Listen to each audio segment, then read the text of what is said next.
2021년 2월 19일 금요일 매일 성경 순과 함께하는 말씀 묵상, 오늘의 묵상을 시작합니다. 본문은 누가복음 16장 1절부터 13절입니다. 예수께서 제자들에게도 말씀하셨다. 어떤 부자가 있었는데 그는 청지기 하나를 두었다. 그는 이 청지기가 자기 재산을 낭비한다고 하는 소문을 듣고서 그를 불러놓고 말하였다. 자네를 두고 말하는 것이 들리는데 어찌 된 일인가? 자네가 맡아보던 청지기 일을 정리하게. 이제부터 자네는 그 일을 볼 수 없네. 그러자 그 청지기는 속으로 말하였다. 주인이 내게서 청지기 직분을 빼앗으려 하니 어떻게 하면 좋을까? 땅을 파자니 힘이 없고 빌어먹자니 낯이 부끄럽구나. 옳지, 내가 무엇을 해야 할지 알겠다. 내가 청지기의 자리에서 떨려날 때 사람들이 나를 자기네 집으로 맞아들이도록 조치해 놓아야지. 그래서 그는 자기 주인에게 빚진 사람들을 하나씩 불러다가 첫째 사람에게 당신이 내 주인에게 진 빚이 얼마요? 하고 물었다. 그 사람이 기름 100마리요 하고 대답하니 청지기는 그에게 자, 이것이 당신의 빚문서요. 어서 앉아서 50마리라고 적으시오. 하고 말하였다. 그리고 다른 사람에게 묻기를 당신의 빚은 얼마요? 하였다. 그 사람이 밀 100섬이요. 하고 대답하니 청지기가 그에게 말하기를 자, 이것이 당신의 빚문서요. 받아서 80섬이라고 적으시오. 하였다. 주인은 그 불의한 청지기를 칭찬하였다. 그가 슬기롭게 대처하였기 때문이다. 이 세상의 자녀들이 자기네끼리 거래하는 데는 빛의 자녀들보다 더 슬기롭다. 그러므로 내가 너희에게 말한다. 불의한 재물로 친구를 사귀어라. 그래서 그 재물이 없어질 때 그들이 너희를 영원한 처소로 맞아들이게 하여라. 지극히 작은 일에 충실한 사람은 큰 일에도 충실하고 지극히 작은 일에 불의한 사람은 큰 일에도 불의하다. 너희가 불의한 재물에 충실하지 못하였으면 누가 너희에게 참된 것을 맡기겠느냐? 또 너희가 남의 것에 충실하지 못하였으면 누가 너희에게 너희의 몫인들 내주겠느냐? 한 종이 두 주인을 섬기지 못한다. 그가 한쪽을 미워하고 다른 쪽을 사랑하거나 한쪽을 떠받들고 다른 쪽을 업신여길 것이다. 너희는 하나님과 재물을 함께 섬길 수 없다. 아멘.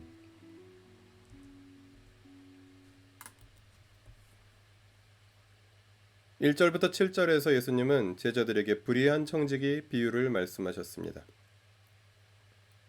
어떤 부자의 청지기가 자기에게 맡겨진 재산을 낭비한다고 해고 통지를 받았습니다. 그러자 청지기는 자신이 해고된 뒤에 환영받을 꽃들을 만들기 위해 청지기 권한으로 채무자들의 채무를 줄여줍니다. 기름 100말, 밀 100섬은 매우 많은 양이라서 그 절반과 20%의 채무는 결코 적지 않은 양입니다. 따라서 청지기는 채무자들에게 큰 혜택을 준 것입니다. 8절부터 9절에서 예수님께서는 불의한 청지기와 같이 불의한 재물로 친구를 사귀라 말씀하셨습니다. 비유가 7절에서 끝난 것으로 보느냐, 8절에서 끝난 것으로 보느냐에 따라 해석이 달라집니다. 비유가 8절에서 끝난 것으로 보면 1절의 부자와 8절의 주인은 같은 사람이거나 같은 하나님입니다. 그러면 주인이 자기에게 손해를 끼친 나쁜 청지기를 칭찬하는 것이 됩니다. 비유가 8절에서 끝난 것으로 보기 때문에 본문은 매우 난해한 구절이 됩니다. 그러나 비유가 7절에서 끝났고 8절부터는 비유의 부연 설명이나 해설로 보면 8절의 주인은 1절의 부자와 다른 존재가 됩니다. 1절의 부자는 예수님 시대의 일반적인 부자이며 8절의 주인은 하나님으로 볼 수 있습니다. 그렇게 되면 하나님께서 이 청지기의 도덕성 여부를 떠나 그의 지혜로움을 칭찬하신 것이 됩니다. 즉, 이 청지기가 불의한 재물로 친구를 사귄 것처럼 너희 제자들도 불의한 재물로 친구를 사귀라고 예수님은 말씀하고 계십니다. 10절부터 13절에서 예수님께서는 하나님과 재물을 함께 섬길 수 없음을 말씀하셨습니다. 한 종이 두 주인을 섬기지 못하듯이 하나님과 재물을 함께 섬길 수 없으니 제자들이 이 세상을 살아갈 때 지극히 작은 일에 충실하며 불의한 재물에 충실하면 참되고 영원한 것을 얻을 것이라고 예수님은 말씀하십니다. 오늘 본문을 통해 우리는 무엇을 깨달을 수 있을까요? 하나님과 재물을 함께 섬길 수 없습니다. 본문에서 주님은 재물을 불의하다고 말씀하시며 하나님과 재물을 함께 섬길 수 없다고 말씀하십니다. 재물은 유용하지만 하나님과 경쟁할 정도로 우상화될 수 있는 위험한 속성을 가집니다. 그래서 유사 이래로 재물을 둘러싼 분쟁과 범죄가 끊이지 않습니다. 그러므로 재물을 많이 모으는 것보다 그 재물을 사용하여 친구를 많이 사귀는 것이 훨씬 더 지혜로운 일입니다. 그리스도인들은 맡겨진 모든 것을 충실히 사용해야 합니다. 그리스도인은 모두 하나님의 청지기들입니다. 건강, 재물, 시간, 관계, 자원 등 모든 면에서 하나님께서 맡겨주신 것들을 사용하여 하나님을 사랑하고 형제와 이웃을 섬기며 친구를 사귀는 사람이 지혜로운 사람이며 하나님께서 영원한 나라를 그들에게 주실 것입니다. 오늘 본문을 우리의 삶에 어떻게 적용할 수 있을까요?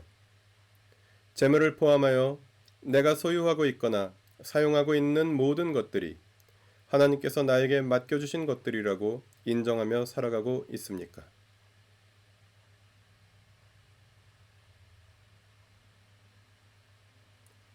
하나님께서 나에게 맡겨주신 것들 중 내가 더 잘 관리하고 충실하게 감당해야 하는 작은 일들은 무엇입니까?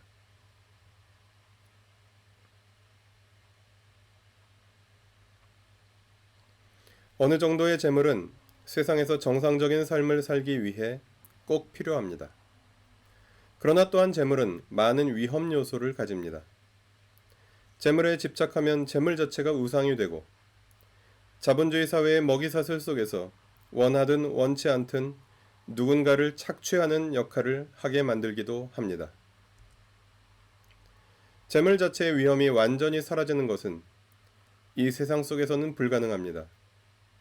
게다가 이 세상의 자녀들은 빛의 자녀들보다 재물을 활용하는데 훨씬 더 슬기롭습니다.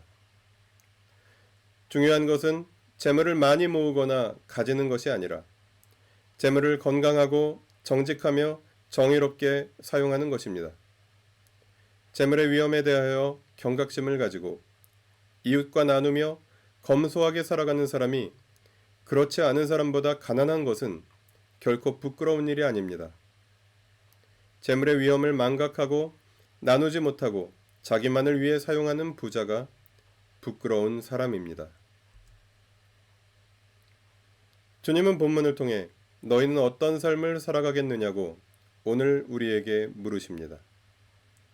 정답은 하나입니다. 하나님과 재물을 함께 섬길 수 없기 때문입니다. 말씀 앞에 머무르는 시간 가지겠습니다. 두 번째 종이 울릴 때까지 침묵 속에서 말씀하시는 주님께 귀를 기울입니다.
기도하시겠습니다.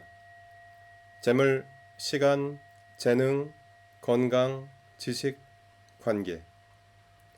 하나님께서 맡겨주신 이 모든 것들을 사용하여 하나님의 나라를 위하여 충실히 살게 하여 주십시오.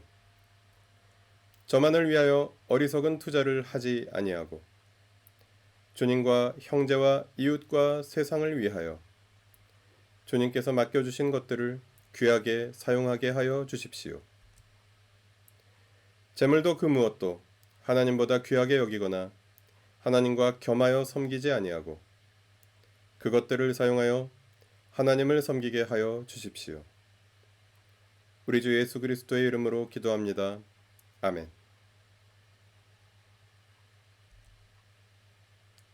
매일 성경 순과 함께하는 말씀 묵상, 오늘의 묵상을 마칩니다. 오늘도 주님의 말씀이 함께하는 하루 보내십시오. 고맙습니다.